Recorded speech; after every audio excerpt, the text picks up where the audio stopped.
Well, Nigerian elections. Hey, voila. Welcome to another episode of Life with Barry Martins. My name is Barry Martins. I have not been here for a while. Why? I don't even know why. I can't even tell you why, but I have not been here in a while. I think I have to be more consistent with my podcasting this year. I don't know. I don't know what's happening. But I think I have a legitimate excuse, right?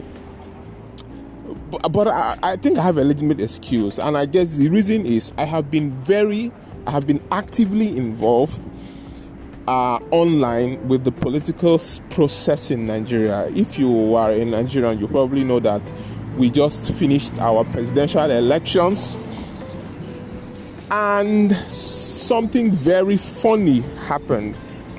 Not funny, it's a serious situation that happened. And a lot of Nigerians are not happy. Majority of many Nigerians are not happy with the outcome of the elections. And so this is the reason why I have not been available for a while now, because I have been actively involved in the last 7 to 8 months, online. I'm not in the country, so I am supporting from diaspora. And it's been a very interesting yet roller coaster journey for us, because anybody that is I'm just trying to explain for those who are not Nigerians. So we just had our elections on the 25th of February, right? And someone who listens to my podcast will wonder why I'm talking about Nigerian elections. I believe that as a Christian, you should be participating actively in the building and the growth of your nation, right? So I'm going to be sharing this story and then sharing some of the pointers, some of the wisdom, some of the things I've learned from this experience. So we just held our elections on the 25th, so just a few days ago, and a winner has been declared. But this winner does not reflect the choice of the people. In fact, this winner, it is generally believed that he was rigged, meaning that he stole, or his party, which is the ruling party, stole the mandate, stole votes, because they literally stole votes from one other leading candidate who was the choice of everybody, or most people, because the other person also has supporters. It's just that this other guy had more supporters, had bigger appeal, because of the message he's preaching, because of his pedigree, his personality. I don't want to call names so that I won't sound as if I'm being I'm trying to politicize my podcast. So we have candidates A and candidate B. There's candidate C. Let me just say it. So there's candidate A, B, C, who are the three major candidates. There's candidate D, right? So there's candidate A, candidate B, candidate C, and candidate D. And apart from these 4 candidates, there are other candidates. I think there are about 18 of them that are on the ballot. But candidate C is the candidate of choice of a lot of young people, because he's the youngest in the leading candidates, and people feel he's the one with the most integrity, most competence, most character, most capacity to lead the country at this time. Candidate A and B. Candidate A is the ruling party's candidate, and the people see him as very corrupt, part of the establishment, has previous drug case on him in the United States, has several shady things around him. His name is not known, his original name is not known, his identity is shady, basically. Candidate B the challenge with candidate B is that one, he's older. Two is that he is corrupt. That's what people say. He's corrupt. Known corrupt, used to be part of a previous government that was accused of corruption, was part and parcel and the pioneer of lots of the corrupt practices that had taken place in that government, and doesn't represent the will of the people, because people feel he doesn't just have any new thing to offer, so they didn't go for him. But candidate C, who was candidate B's former running mate in a previous election, presents a better hope for people, so people supported him across religion, across tribe, all over the country. Now, elections held, yesterday, and this candidate C, who everybody came out to vote for the first time, for the first time in many years, we had massive turnout of people who came out to vote. A lot of them were disenfranchised. Right? A lot of people were meaning the electoral officials didn't show up at their polling units to get their vote. Some people succeeded in getting their votes cast at other polling units, right? And a lot of other irregularities happened. In some places, people were beaten, thugs attacked people who came out to exercise their franchise. In some other places, ballot boxes were snatched. So basically what it meant is that the whole vote in that particular polling unit was destroyed. So they were not counted. But the most painful part is when the umpire, the electoral umpire, the election umpire now decides to manipulate votes in favor of a particular candidate by reducing the votes of other people and adding it. Because the funny thing about this election, right? The total number of votes must tally.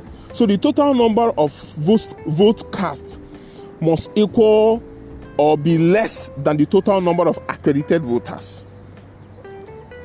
So basically what happens is, after people had come and voted, they will now go and reduce the vote. This is stealing. Guys, it is stealing. I need to begin to call names. It is stealing. They robbed Nigerians of their vote because it's stealing. Because once that form is filled, that form that shows the results of the elections, once it is filled,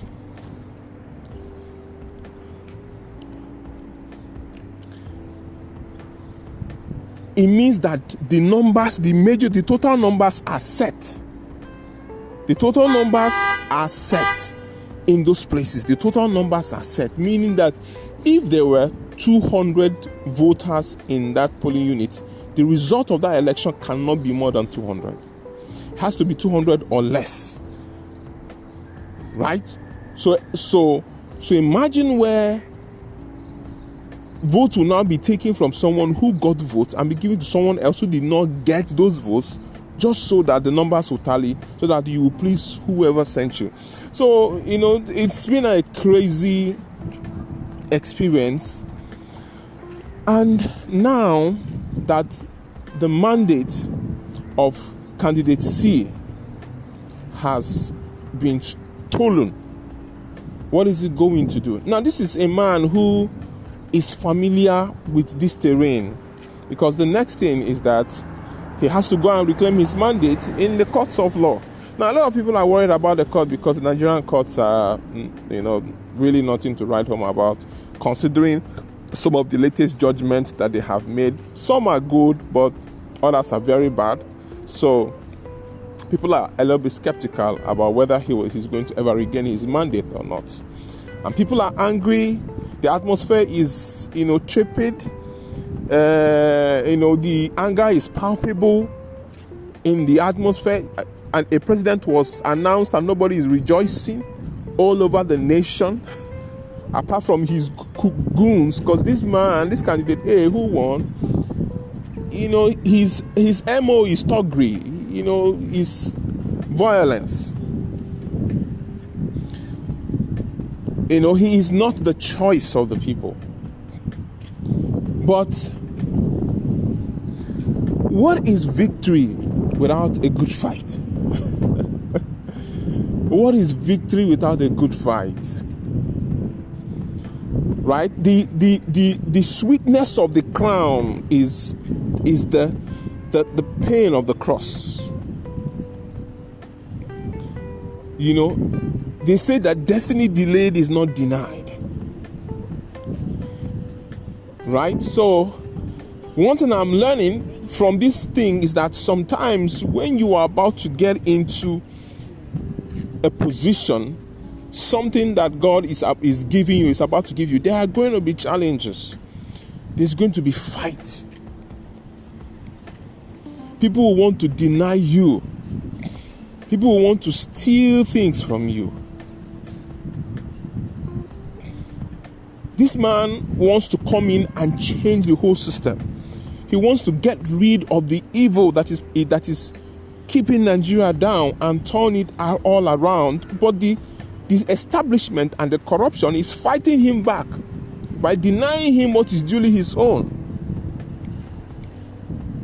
People know that his election was stolen because they are because the way our election works is that at your polling unit, after you have casted your vote, the result will be called there. So you know what you got. And the result will be uploaded into a central database system and can be retrieved. So when people now go to the central database system to look at what they took a picture of in their polling unit and what is on the database system, they see something different. Why? Because along the line, it has been tampered with. Because what happened in this election was that in many of the polling units, many of the polling units could not upload their results to this particular central server. So it had to go from the unit to a ward, from a ward to a local government, where it's or local government to state, where it will now be finally uploaded. And at this point, manipulations had happened. All across board, manipulations had happened and votes were stolen. So you are looking at your results and you're seeing cancellations and corrections.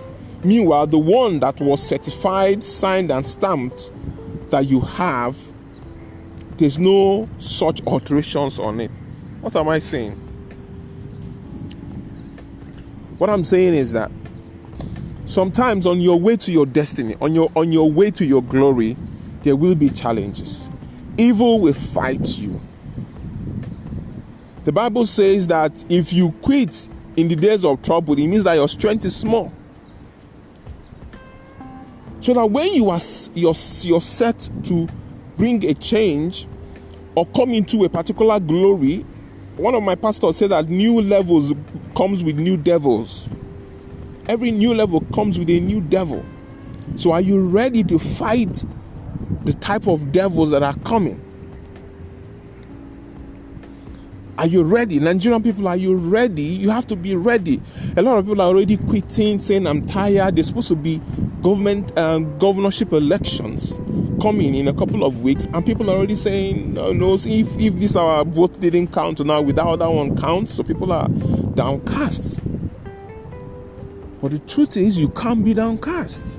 You have to go out there and do what you have to do. And despite the situation or the challenge or the discomfort or you feeling that you are overpowered, you have to go and make your statement. Do your part. Let God do his part. Do your part. Let God do his part. If you don't do your part, you wouldn't have given God the mandate of doing his own part.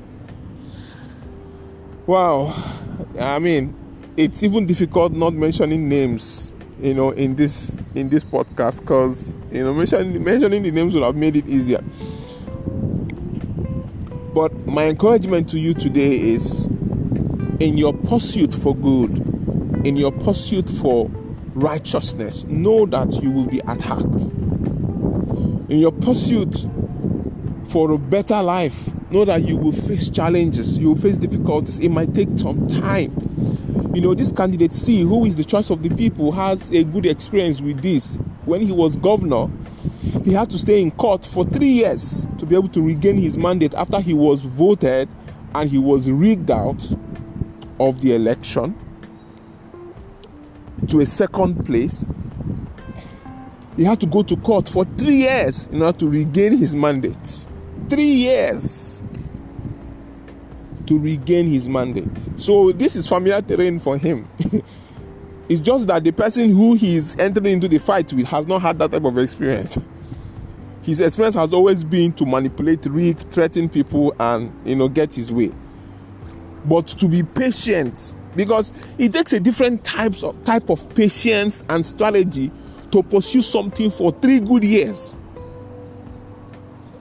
But the man he's dealing with, he doesn't have that, because someone that uses stock grade to pursue something you're not ready for the fight. You're not ready for the fight. So, in your pursuit of good, know that you will be challenged. Evil will not just give way, but stand your ground. The Bible says, stand still and see the salvation of God. Thank you for listening to me. My name is Brian Martins. Have an amazing day. Bye.